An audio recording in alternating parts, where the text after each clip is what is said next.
సముద్రమంత ప్రేమ ముత్యమంత మనసు ఎలాగ దాగి ఉంటుంది లోపల.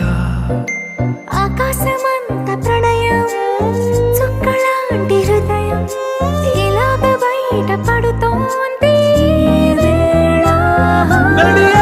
లాంటి ప్రాణం నడి మేఘానితో ప్రయాణం. ఇక నా నుంచి నిన్ను నీ నుంచి నన్ను తెంచలేదు లోకం. జల జల జలపాతం నువ్వు సెల సెల సెల ఏరుని నేను. సెల సెల నువ్వు తాకితే నన్ను పొంగే వరదైపోతాను.